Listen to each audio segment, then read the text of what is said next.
My hands are shaking while I write this. They haven't stopped since this morning, since the first text came in. I don't even know what I'm supposed to feel. Relief? Fury? Triumph? Maybe all of it. But before I tell you what happened, how my golden boy brother's life imploded in front of his wife, his clients, and a room full of people who used to laugh at me, we need to go back. Back to the moment everything changed.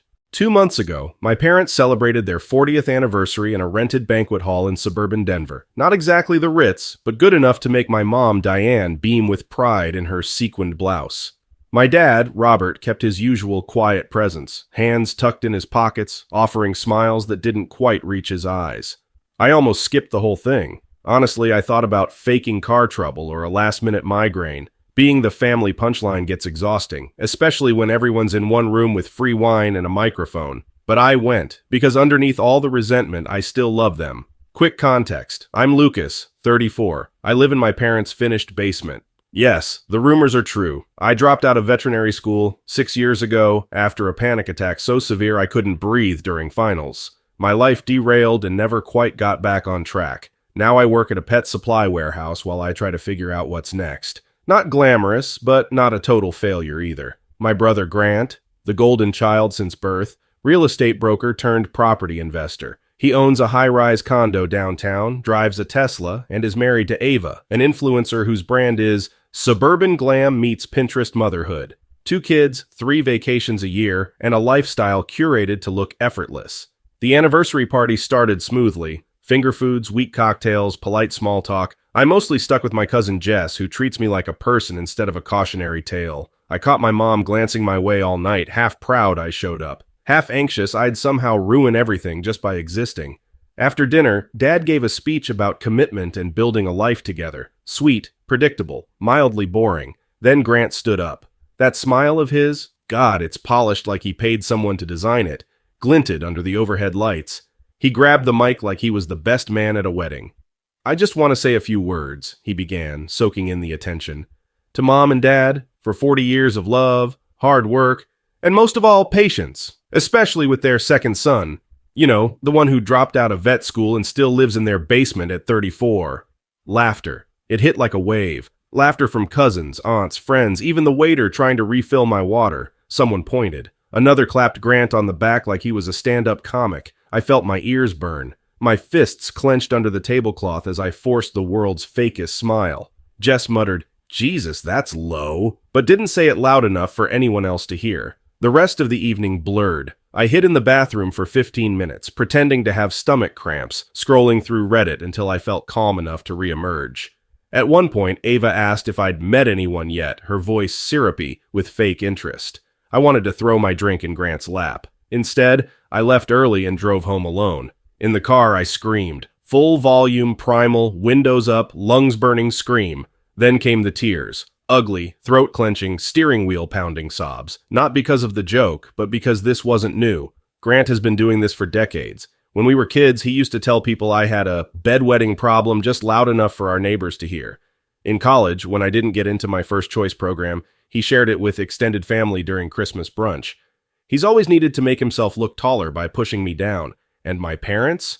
They never stopped him. They'd offer that tight-lipped, "We love you both" line, never daring to address the cruelty. That night, lying on my futon in the basement I was apparently too pathetic to leave, I made a decision. I wouldn't fight back with a scream or a tweet or a dramatic family blow-up. No, I'd take my time. Something real, something precise, something memorable. Because if Grant wanted to humiliate me in front of a crowd, I'd return the favor, just not in the way he expected.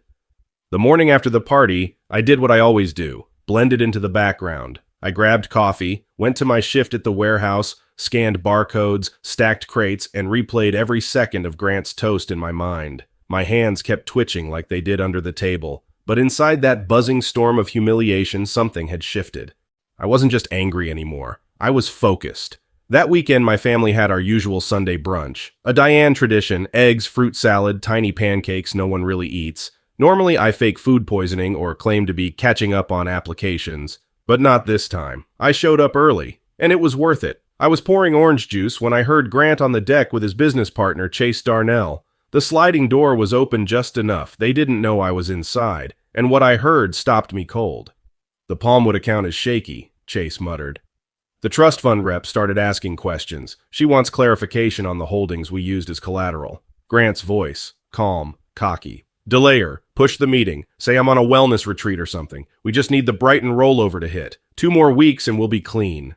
Even with my limited knowledge, that sounded wrong. Wrong in a SEC investigation kind of way. I eased back from the door, pulled out my phone, and hit record. I got 10 minutes of audio. Talk about borrowing from Peter to pay Paul. It sounded like they were moving client money to plug gaps, and if I knew anything about real estate and finance, it was this: you don't cross that line, especially not with trust funds.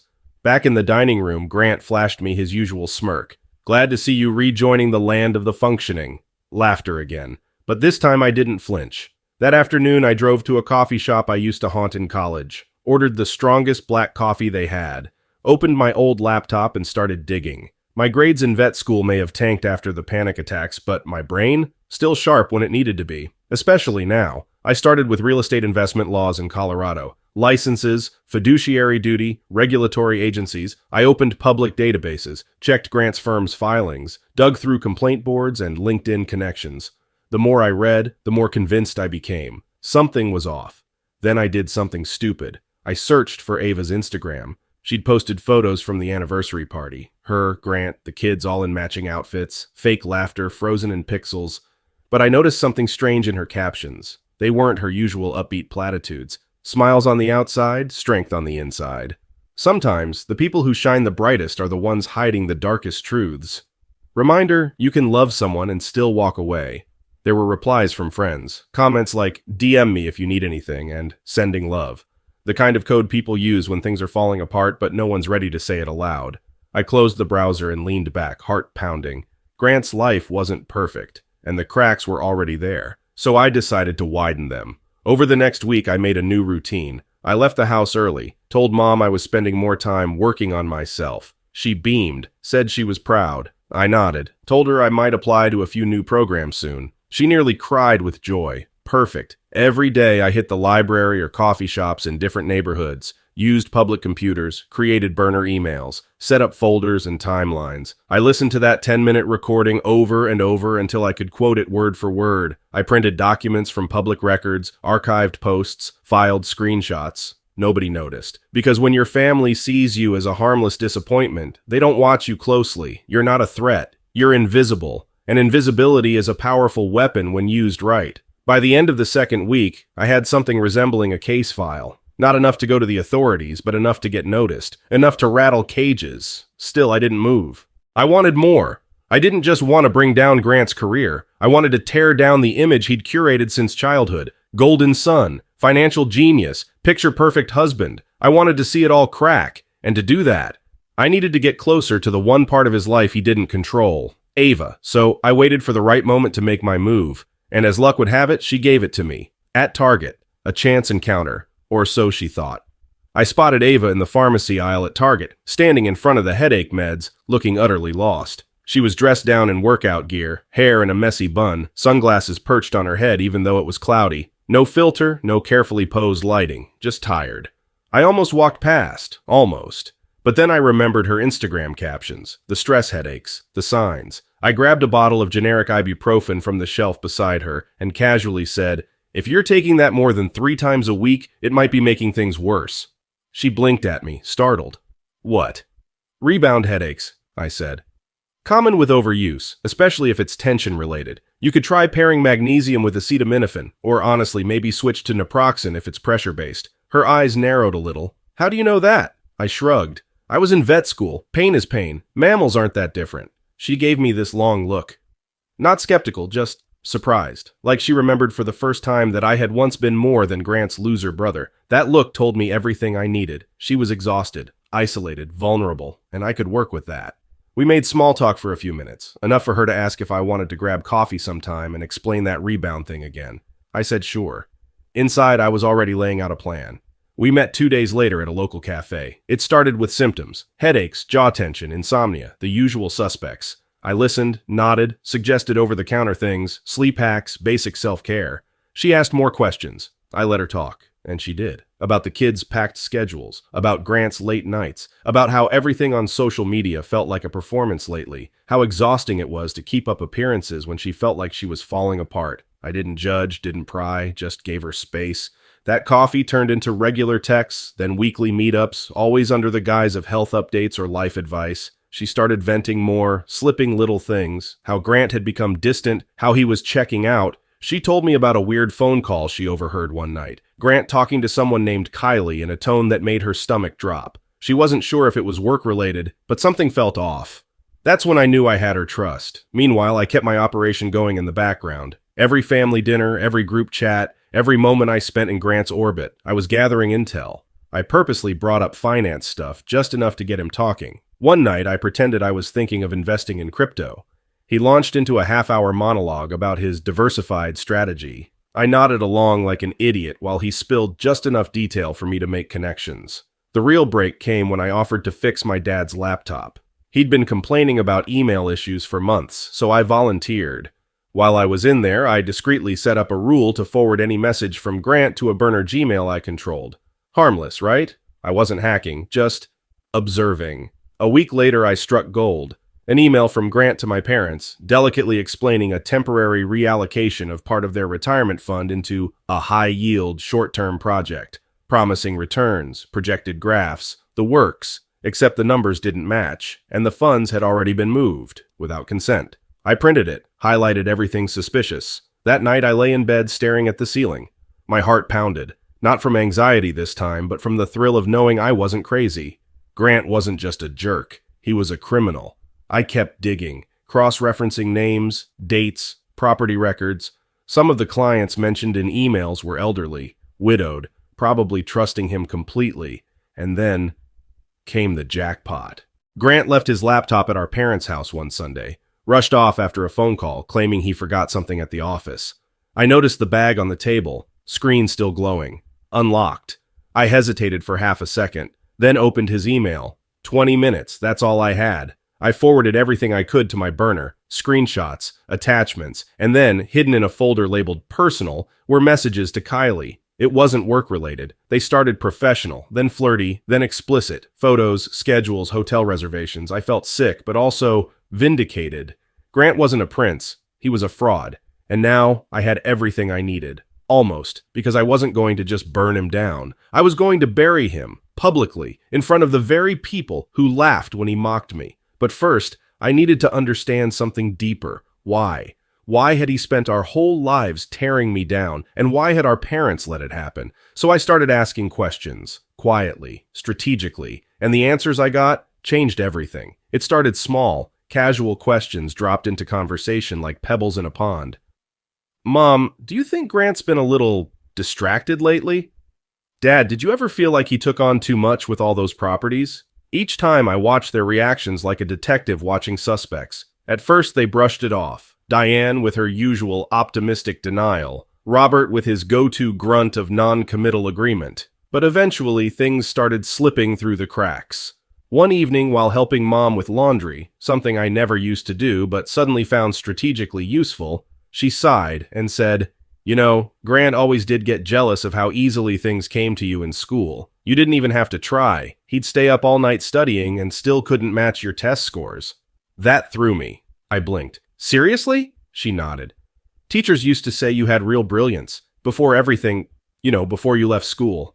It hit me in a strange way. I'd forgotten people ever said that about me. I brought it up again with Dad the next day while helping him organize tools in the garage. "He always felt like he had to prove himself," Dad admitted after a long silence.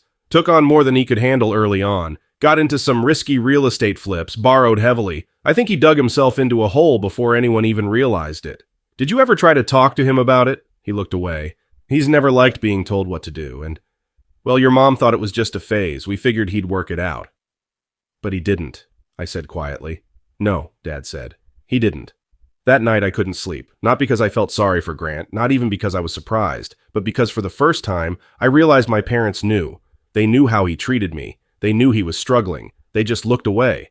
Because he was the success story, and I was the failure they could safely ignore. It solidified something in me. This wasn't just about revenge anymore. This was about truth. about holding a mirror up to the family that never really saw me, about forcing them to see what they'd enabled in their golden child. So I got serious. I compiled the evidence into 3 packages. 1, for my parents. Full breakdown of how Grant had used their retirement funds to prop up his business. Screenshots, financial statements, email trails, every shady transfer. 2, for Ava. Just the right screenshots from the Kylie messages. No graphic content, just enough to make it clear, alongside snippets from emails showing how Grant was putting her name on joint assets without her knowledge. 3, for Grant's firm and high-profile clients. A comprehensive dossier, the audio from the brunch deck conversation, evidence of financial mismanagement, records of unsanctioned reallocations, and a few very damning internal messages. Everything was time-stamped, labeled, and backed up to multiple encrypted drives. Then I made my final moves. I scheduled an interview 2 hours away for the same day as Grant's award ceremony, a Young Investor of the Year luncheon being streamed live by his firm. Ava had already posted the invitation online with the caption, "Proud doesn't even begin to cover it." Perfect. I told Mom I was finally trying to get serious about my life. Said this interview was a long shot but worth it. Her eyes lit up. She hugged me so tight I nearly broke. I almost felt guilty. Almost. The night before the ceremony, I sat down with my parents one last time, told them I knew what Grant had done with their accounts. I didn't scream. I didn't cry. I laid out the facts, calm, precise, cold. Mom wept. Dad looked like someone had knocked the wind out of him. "Why didn't you come to us sooner?" Mom whispered. "Would you have believed me?" I asked. No answer. I left the room. Let the silence sit in their throats like poison. I didn't sleep that night. Just waited. The next morning, I woke up early, packed a bag, and left for my interview. I parked at a coffee shop in Boulder, ordered a double espresso, and opened my laptop. At precisely 1:58 p.m., I hit send. 3 emails, 3 packages, 3 destinations. At 2 p.m. sharp, Grant would be on stage receiving his award. By 2:15, his entire life would be in free fall, and I'd be sitting here sipping coffee, smiling. The clock on my laptop flipped to 2 p.m., and I tapped send. A strange calm settled over me, the kind you get when you're past panic and already bracing for impact. The 3 packages flew off into the digital ether, each one a precision strike, and then I waited. 2 minutes, 5. At 2:07, my phone buzzed. Mom, then Dad, then again Grant, then Ava. I didn't answer. At 2:13, my cousin Jess, my only real ally in that room of laughing faces, sent a single text. "Holy shit, what did you do?" At 2:15, Ava went live on Instagram. The video started shaky. She was holding her phone, crying, mascara streaking down her cheeks in full view of her 50,000 followers. Behind her, the banner of the award ceremony fluttered in the Denver breeze. I can't lie anymore," she said. "I found out today that my husband Grant, the man I built my life with, has been lying. To me, to his clients, to his family." The comments flew in. "What's happening? OMG, are you okay? Not Grant? Expose him, sis." Then the camera panned. There he was, Grant in a tailored gray suit, walking up the stage steps, that perfect smile flickering on and off like a bad light bulb. He spotted Ava, then the phone. His face twisted. He rushed her. "In the video, Ava," I heard him bark off camera. "This is not the place." But it was too late. People in the audience turned. Phones came out. Whispers grew into murmurs. I saw Baylor, his business partner, bolt from his chair, phone pressed to his ear, face pale. Chaos. I refreshed my browser. A Denver finance blog had posted, "Breaking. Local real estate broker Grant Wexler under scrutiny after social media accusation and whistleblower email expose potential client fund mismanagement." The article was brief, clearly rushed, but the title was already spreading. Then another alert. Denver Business Bureau reviewing ethics complaint against Wexler and Darnell Group. At 2:33, Ava's live video was taken down, but the damage was already done. Mirror accounts had reposted it. Twitter was ablaze. #Wexler collapse #, real estate scam #, golden boy gone bad. I watched it all from the safety of my coffee shop corner seat, a front row view to the implosion of the man who'd spent his whole life laughing at my pain. I sipped my drink. It tasted better than anything I'd had in years. By 3 p.m., the emails from his clients started pouring in. I wasn't hacked into his inbox, but several were CC'd to my burner account anonymously. Some were furious, some confused, some betrayed. One read, "Is this real? Is this why my mother's funds stopped growing? I trusted him with everything." Then came Baylor. He called me. Twice. I didn't answer. He left a voicemail. "Lucas, I don't know what you think you're doing, but this isn't just about Grant. This affects real people. Back off. You don't want to get buried in this." I played it twice, saved it, because if Baylor thought I was bluffing, he was about to learn just how wrong he was. Back at home, my parents' house was dead silent when I returned that evening. Mom didn't come down. Dad sat on the porch, not smoking. He quit years ago, but looking like he wanted to. "Do you know what you've done?" he asked without looking at me. "Yes," I said. "Do you?" He didn't answer. Instead, he handed me a folded piece of paper, a bank statement. A highlighted section showed a transfer they hadn't approved. 5 figures, gone. "You should have told us sooner."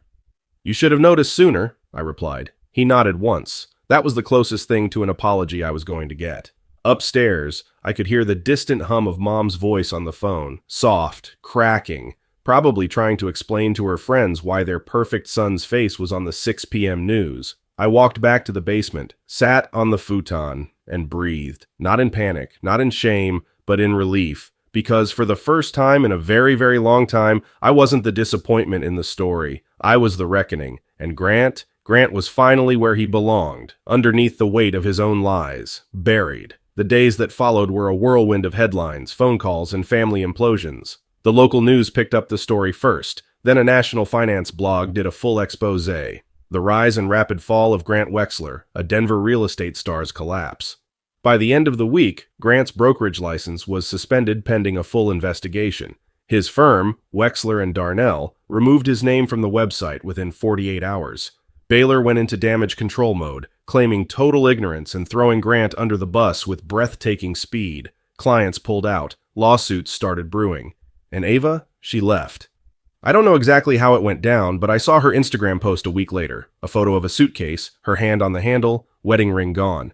The caption read, "You can't rebuild on lies. The foundation always cracks." She moved into a short-term rental across town. From what I heard through the cousin grapevine, she filed for legal separation and hired her own forensic accountant. The mask had dropped, and she wasn't playing the curated wife anymore. As for Grant, he disappeared. No social media, no word, no denial, just gone. My guess? He lawyered up and went underground to protect whatever reputation he thought he could salvage. But the people who once clapped for him at that award ceremony, they weren't returning his calls. 1 week after the explosion, Mom finally came downstairs. She stood in the doorway of my basement apartment. Yes, still technically the basement, and looked around like she was seeing it for the first time. The small desk, the books I'd kept from vet school, the half-packed box of donations I never got around to dropping off. "I didn't know," she whispered. I looked up from my laptop. "You didn't want to." She sat down. Not on the edge of the bed like she used to when trying to coax me into therapy or guilt me into church. This time she sat in the chair, respectful distance. "You were always the sensitive one," she said. "But that didn't mean you were weak. We just didn't understand how to handle you after you fell apart. And Grant made it easy not to look too closely." I didn't say anything. She took a breath. "We failed you. I did." That landed harder than any insult ever could, but it also healed something I didn't know was bleeding. Later that night, Dad knocked on the door and handed me an envelope. Inside was a check. Not huge, but more than generous. "It's not hush money," he said quickly. "We just thought maybe it's time you had your own place. Start fresh." I nodded. For the first time, I didn't feel like their charity case. I felt like their son. It's been a month now. The house is quieter. Sundays are awkward. No more brunches, no more speeches. No one knows what to say. But honestly, that silence feels more honest than the decades of forced smiles ever did. I found a 1-bedroom apartment on the edge of town. Nothing fancy, but it's mine. I'm still working at the pet supply warehouse for now, but I've started taking online courses again. Not vet school stuff. Something new. Psychology, maybe? Behavioral science. I haven't decided yet, but for the first time in years, I want to try. And Grant? I still hear things. An indictment might be coming. A former client is pressing charges. Ava posted a picture of herself at a law office last week. I don't smile when I see it. But I don't feel sorry for him either, because this wasn't just about revenge. It was about taking back the narrative. My whole life, Grant used my failures to prop himself up like scaffolding on a crumbling house. When I collapsed, he stood taller. When I suffered, he smiled. And when I was silent, he roared. But not anymore. Now the silence belongs to me. And in that silence, I'm rebuilding. Not out of shame, not out of spite, but out of truth. And this time, the foundation is real.